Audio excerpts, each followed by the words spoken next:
प्रदेश संसद मंत्री दादा हरेंद्र सिंह मार्को जी, जनपद पंचायत बजाज के अध्यक्ष श्रीमती फूलकली मरावी जी, इस कार्यक्रम में शामिल होने पहुंचे आकाश के अधिकारी कर्मचारी, गुरुवाना गणतंत्र पार्टी के युवा साथी,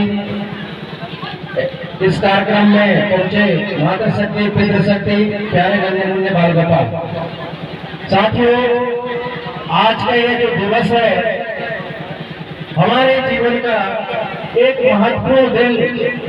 18 सितंबर हमारे जीवन में एक महत्वपूर्ण अभिनंदन है।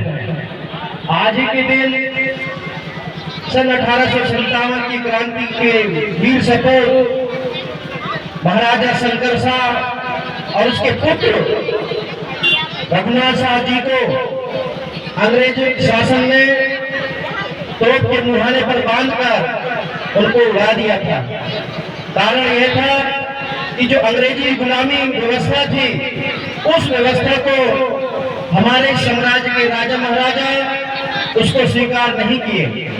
उनकी मानना था कि इस गोंडवाना साम्राज्य के राजा शंकर शाह अंग्रेजी हुकूमत की जो व्यवस्था है उस व्यवस्था को स्वीकार करें, लेकिन हमारे योद्धा, हमारे वीर सपूत उनकी व्यवस्था को स्वीकार नहीं किए, जिस कारण से उनको तोप के मुहाने पर बांधकर उनको उड़ा दिया गया।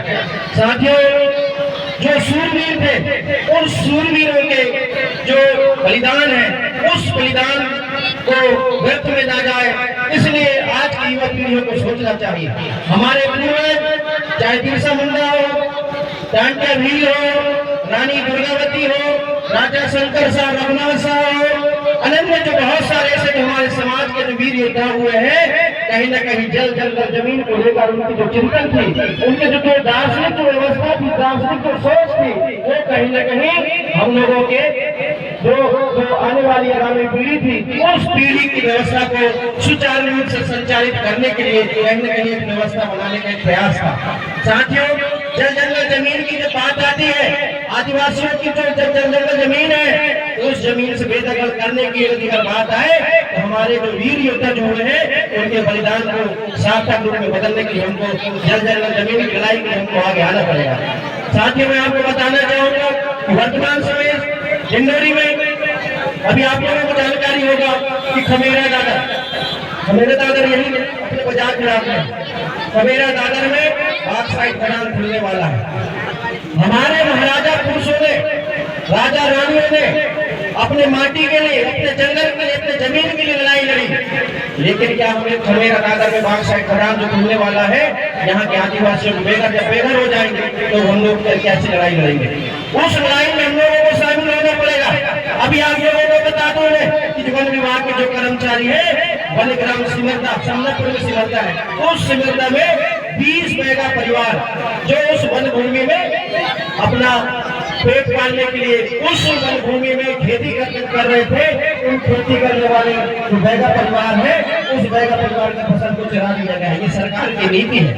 यही जल जंगल जमीन को बचाने के लिए हमारे पूर्वजों ने बलिदानी दी, लेकिन आज ऐसी कौन सी पीढ़ी आ गई है, आज ऐसा कौन सी ऐसी व्यवस्था निर्मित हो गई है जो हमारे समाज के युवा और युवतियों में खून तक नहीं खोल रहा है? इसको चिंतन करने की आवश्यकता है। साथियों, समाज के बुद्धिजीवी, समाज के जो युवा साथी है, सबसे मैं ये कहना चाहूंगा कि आज हमारे जो पूर्वजों ने हमको जो जीवन दिया है, जो हमारी इस व्यवस्था को बनाने के लिए जो ऐसी जो बलिदान अपने निछावर किए हैं, अपने प्राणों की आहुति दिए हैं, उसके लिए हमको सीखना चाहिए। और ऐसे अनन्य जो अत्याचार है, जो आदिवासी समाज के प्रति जो हो रहा है, उनको उनके जंगल से बेदखल जो किया जा रहा है, उनको प्रवास प्रवर्तन और उनके बांध के नाम से उनको उठाया जा रहा है, कहीं नेशनल कॉरिडोर के नाम से उठाया जा रहा है। हमको एक मंच पे आकर हमारे आदिवासी अस्मिता को ध्यान में रखते हुए उसके अधिकार को दिलाने के लिए, उसके जीवन सुरक्षित करने के लिए हमको एक मंच में आना चाहिए। शंकर शाह, रघुनाथ शाह के जो सोच थी, उनका जो बलिदान है, तब सार्थक होगा जब हम इस 21वीं सदी के जो आदिवासी है, उन आदिवासियों को रक्षा कर सके, उनके साम्राज्य की रक्षा कर सके, हमारे समाज की रक्षा कर सके। मैं एक चीज इसमें जोड़ना चाहूंगा कि हमारे जो बाल गोपाल है, उन बाल गोपालों को ऐसे इतिहास नहीं पाठ पढ़ाया जा रहा है। मैं आप सब लोगों को इस मंच के माध्यम से बताना चाहता हूँ, जब मैं छोटा था, जब हम लोग टीवी देखना शुरू किए तो टीवी के जो अभिनायक थे, जो अभिनेता थे, उसमें कहीं राणा, अमरीश पुरी, ये लोग थे। हम लोगों को भी जब हम छोटे थे उस टाइम में लगता कि जब हम लोग टीवी देखते थे उसमें कोई जो पात्र हुआ करते थे उसमें मरावी नहीं थे, मकान नहीं थे, परस्ते नहीं थे, तो हम लोगों को लगा हम कौन सी दुनिया में जी रहे हैं, हमारे लोगों का भी इसमें योगदान होना चाहिए। लेकिन हमारे इतिहास को तब बदला जाएगा तब जब वैदिककालीन सभ्यता, उस सभ्यता में हमारे समाज को पढ़ने का अधिकार नहीं था। जब हमारे समाज को पढ़ने नहीं था तो हमारे समाज के लोगों ने इतिहास नहीं लिख पाए। लेकिन आज जरूरत है कि हमारे समाज के इतिहास लिखने की, और हमारे समाज का इतिहास हम सबको लिखना पड़ेगा। इतिहासकारों ने अपने समाज के इतिहास को लिख दिया और हमारे समाज के इतिहास को उन्होंने बदल दिया। साथियों, आज ये चुनौती का दिन है। इस समय में हमको सीख लेना चाहिए और अपने समाज को आगे ले जाने के लिए संकल्पित होना चाहिए। हम लोग सब लोग एक साथ मिलकर शैक्षिक व्यवस्था को हम लोगों को आगे बढ़ाना चाहिए। जब छोटे छोटे फिल्म बनेंगे, छोटे छोटे जब पाठ बनेंगे, तो मरकाम को होगा, परस्ते को होगा, धोबे को होंगे, तब हमारे लोगों को सीख मिलेगी। अभी हमारे समाज के युद्ध में जो महारानी थी, लेकिन उसके बारे में कोई इतिहास नहीं था। एक पन्ने में इतिहास मिलता है। सब लोगों को ही पाठ पढ़ा दिया, खूब लड़की मर्दानी हुई तो झांसी वाली रानी थी। कभी किसी ने नहीं कहा कि खूब लड़की मर्दानी हुई तो गरम मंडला की रानी थी। रानी दुर्गावती का नाम ही नहीं है। तो इस प्रकार से हमारे समाज के इतिहास के साथ छेड़छाड़ हुआ, तो हम लोगों को एक होने की आवश्यकता है। और आगामी भविष्य में हम लोग जब तक एक नहीं हुए तब तक हम लोग हमारी मंजिल हासिल नहीं कर पाएंगे। तो आज जरूरत है इस समाज को चिंतन करने की, मनन करने की और आगामी भविष्य के लिए तैयार होने की। इन्हीं शब्दों के साथ अपनी वाणी को विराम देता हूँ। सभी श्रोतागण ध्यान से सुने। आप सभी के चरणों को नमन करता हूँ, सेवा करता हूँ। जय हिंद, जय भारत, जय सेवा, जय भारत।